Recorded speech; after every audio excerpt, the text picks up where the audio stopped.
असेल बरं, हे थोडंसं डोक्यात घोळत होतं. पण काय काकांबरोबर ह्याविषयी काही बोलणं झालं नव्हतं. तर काल रात्रीचीच गंमत सांगते. काय झालं माहिती नाही, 1 वाजता अचानक जाग आली. म्हटलं तर काय झोपच येईना. शेवटी गपचूप 2 वाजता उठले आणि मग शैलेंद्रवरती म्हटलं चला काहीतरी उद्या थोडंफार बोलूया, काय आपला प्रश्न पडलाय, दिवसभरात नाही वेळ मिळाला, करूया थोडंसं R&D. तर त्याच्यामध्ये कृपाताई देशपांडे म्हणून आपल्या पुण्याच्या माझ्या एक ओळखीच्या आहेत, त्यांचे खूप सुंदर आणि अभ्यासपूर्वक लेख असतात, ते जरा बघितले, ते वाचले. तर एकूणच काकांनी हे जे टायटल दिलंय, सीधे सरळ शब्द गहरे जज्बा, हे खरोखर एवढं ऍप्ट आहे ना की कुठलंही काव्य असू दे किंवा काही असू दे, आपल्याला अगदीच सरळ साधं सोपं एखादं गाणं आहे असं वाटतं, पण त्याच्यात जीवनाचा खूप गहन अर्थ दडलेला आपल्याला शैलेंद्रजींच्या सगळ्याच गाण्यात, जवळजवळ सगळ्याच गाण्यात दिसून येतो. हे शैलेंद्रजी स्वातंत्र्यपूर्व काळात 30 ऑगस्ट 1923 साली जन्मले. त्यांचा जन्म बिहारच्या धुसपूर नावाच्या गावामध्ये झाला. त्यांना कविता करणे किंवा ही जी प्रतिभा असते, ही मला वाटतं मागच्या जन्मातून त्यांनी ती कॅरी फॉरवर्ड केली होती. आपण म्हणतो ना जन्मजातच काही गुण आहेत, तशी ती त्यांच्याकडे होती. पण त्यांना काही पिक्चरमध्ये वगैरे जायचं नव्हतं. आणि अगदीच खरं सांगायचं झालं तर स्वातंत्र्यपूर्व काळ आपल्याला माहितीये, त्यांच्या घरची परिस्थिती खूपच हालाखीची होती. म्हणजे काही वेळेला जेवणाची सुद्धा भ्रांत असायची. त्यांचे वडील होते ते ठेकेदार होते रेल्वेमध्ये, नंतर आर्मी हॉस्पिटलमध्ये. आणि लहानच असताना एक मोठा इन्सिडेन्स किंवा अशी मोठी घटना त्यांच्या आयुष्यात झाली की त्यांची आई आणि त्यांची तरुण असलेली बहीण मेडिकल फॅसिलिटीज किंवा उपचार ज्याला आपण म्हणतो ते न मिळाल्यामुळे अकाली त्या दोघीही दगावल्या होत्या. आणि त्यांनी शैलेंद्रजी खूपच असे मुळापासून हल्ल्यासारखे झाले होते. आता घरी परिस्थिती इतकी भयंकर, प्लस हे असं जवळच्या, अतिशय जवळच्या व्यक्तींचं जाणं, या सगळ्यामध्ये त्यांच्या वडिलांनी निर्णय घेतला की आपण मथुरेला, त्यांचा जो भाऊ होता म्हणजे शैलेंद्रजींचे काका, त्यांच्याकडे ते राहायला आले. खरं पाहता हे सगळं असलं ना तरी त्यांची प्रतिभा अफाट होती. अभ्यासात देखील ते खूप हुशार होते. पहिला नंबर त्यांनी कधी सोडला नाही, मथुरेच्या शाळेमध्ये होते तेव्हा. आणि प्रिन्सिपलचे ते खूप लाडके होते त्याकरता. म्हणजे आताला आपल्याला पहिल्या नंबरमध्ये काय वाटत नाही, पण त्या काळाचा विचार करा, खायला अन्न नाही, काही नाही, तरी सुद्धा अभ्यास करून पहिलं येत राहणं कन्सिस्टंटली, ही खूप मोठी गोष्ट आहे. आणि याच दरम्यान ते शाळेत बऱ्याच ठिकाणी कविता सुद्धा करायचे. त्यांना भारत स्वतंत्र करवण्यात सुद्धा इंटरेस्ट होता. कितीतरी स्वातंत्र्याच्या चळवळीमध्ये त्यांनी भाग घेतलेला आहे. त्याच्यामध्ये त्यांनी लिहिलेल्या कविता ह्या खूप लोकांना प्रेरणा देऊन गेलेल्या आहेत. नाही, स्वतःचं आयुष्य कितीही दुःखाने किंवा कितीही कुठल्याही गोष्टींनी भरलेलं असलं तरी सुद्धा ते अनेक लोकांसाठी प्रेरणास्थान होते. आता ते फिल्म मध्ये कसे आले ह्याचा खरंच एक रंजक किस्सा आहे. त्यांना कधी म्हणजे गीतकार म्हणून असं फिल्म मध्ये लिरिसिस्ट बना वगैरे अशी काहीच त्यांची अपेक्षा नव्हती किंवा आशा नव्हती किंवा त्यांची डिझायर नव्हती, आपण असं म्हणूया. पण एक दिवस काय झालं, त्यांनी स्वातंत्र्याच्या वेळेला आपली जेव्हा फाळणी झाली त्यावेळेला त्यांनी आपलेच काही पंजाबातले अनेक बांधव तिकडे गेले, तिकडचे इकडे, ही आपल्याला हा सगळा इतिहास माहिती. तर त्याच्यावरती त्यांनी कितीतरी सुंदर अशी कविता लिहिली. मला त्याचे हे मिळालेत, मी वाचून दाखवते पटकन.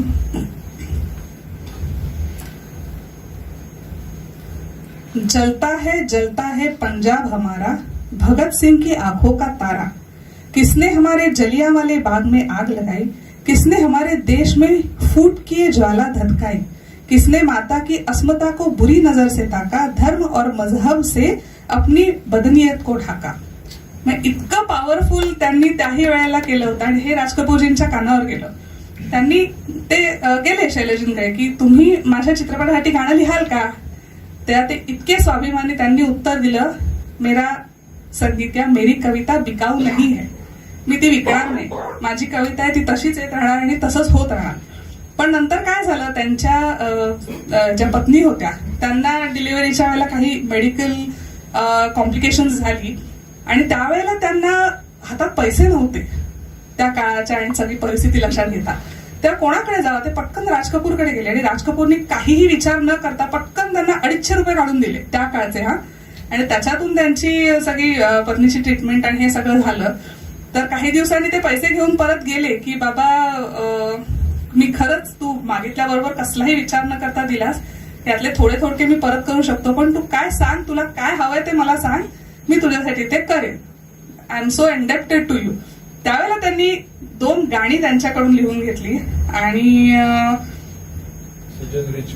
बरसात में तुमसे मिले हम सजन, हमसे मिले तुम बरसात में, आणि पतली कमर है तिरछी नजर है. ही बरसात मधली ही 2 गाणी त्यांनी त्यावेळेला लिहिली. आणि मग आता पुढे तसं आता आवारा किंवा राज कपूरच्या अनेक पिक्चरसाठी त्यांनी गाणी लिहिली, खूप हिट पण झाले. मग नंतर अजून एक किस्सा त्याचा असा झाला की तिसरी कसम हा पिक्चर त्यांना करायचा होता आणि त्यावेळेची त्यांनी स्टारकास्ट किंवा सगळंच एकदम जे बेस्ट होतं तेच निवडलं होतं.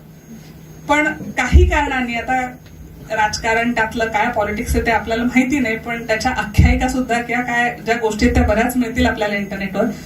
पण तरी सुद्धा त्यांनी तो चिकाटीने पिक्चर बराच तो लांबला तरी सुद्धा तो पूर्ण केला. आणि त्याच दरम्यान राज कपूरचे मला वाटतं काही संगम सारखे 2-3 पिक्चर येऊन गेले, ते खूपच सुपरहिट झाले. पण ह्या पिक्चरमध्ये 3 वर्षात त्यांना त्यांच्याबरोबर जोडल्या गेलेल्या माणसांचे इतके स्वभावाचे कंगोरे मिळाले बघायला की म्हणजे काय धोका कसा देतात किंवा काय आपले जे आपल्याला वाटतात ते आपले खरंच असतात का वगैरे अशासारखे अनेक अनुभव त्यांनी त्या काळात घेतले. पण तरी जिद्दीने त्यांनी हा पिक्चर रिलीज केला. म्हणावा तितका तो काही चालला नाही तिसरी कसम, पण त्यातली गाणी आता मगाशी आपण पान खाय म्हटलं किंवा तसं खूप गाणी त्यातली गाजली, पण म्हणावं तेवढं यश मिळालं नाही. सजन रे झूठ. पण त्याच्यातही कसं झालं की नंतर मला वाटतं ह्याला राष्ट्रीय पुरस्कार पण मिळाला, पण त्यावेळेला दुर्दैवाने ते आपल्या सगळ्यांमध्ये नव्हते. आणि बऱ्याच जणांना वाटतं की हा पिक्चर अपयशी ठरला म्हणून त्याचंच कारण आणि त्याचाच धक्का बसून ते गेले. पण त्यांची जी मुलगी आहे ती सांगते की ते कारण नव्हतं, त्यांनी आपले जे लोक मानले आणि त्यांच्याकडून त्यांना जो दगा मिळाला ते त्याच्यामुळे ते सहन नाही करू शकले. सो बघायला गेलं तर एकीकडे यशाच्या शिखरावरती असलेला गीतकार, पण स्वतःच्या पर्सनल आयुष्यामध्ये असंख्य उतार आणि चढाव बघितलेला मनुष्य, असं दोन्हीचं ते कॉम्बिनेशन होतं. त्यामुळे हा वृक्ष कसा बहरलेला आहे तसा लोकांना दिसताना बहरलेला असला तरी पण पानं त्याची गळती झालेली आहे. सो मला वाटतं हे त्याचंच एक प्रतीक असावं. आणि त्याच्यात सुद्धा अजून एक छोटासा किस्सा असा आहे की शेवटी जेव्हा त्यांची तब्येत खराब झाली त्यावेळेला राज कपूर जीना यहाँ मरना यहाँ मेरा नाम जोकर त्या पिक्चरसाठी शैलेंद्रजी गाणं लिहित होते आणि त्यावेळेला हॉस्पिटलमध्ये भेटायला गेले होते ते. अरे काय तू बरा हो, माझं गाणं लिहायचं ना तुला. त्यावेळेला त्यांनी फक्त पहिली ओळ लिहिली होती की जीना यहाँ मरना यहाँ इसके सिवा जाना कहा. आणि त्या आजारातून ते काही उठले नाहीत, पण त्या वडिलांनी आपल्या शब्द लिहिलाय म्हणून त्यांच्या लेकीने हे ते गाणं पुढचं पूर्ण करून राज कपूरला दिलं. सो अशाच या उच्च अशा गीतकाराला ज्यांनी आपली तत्व कधीही सोडली नाहीत, अशाला श्रद्धांजली म्हणून आपण हा आजचा कार्यक्रम करत आहोत.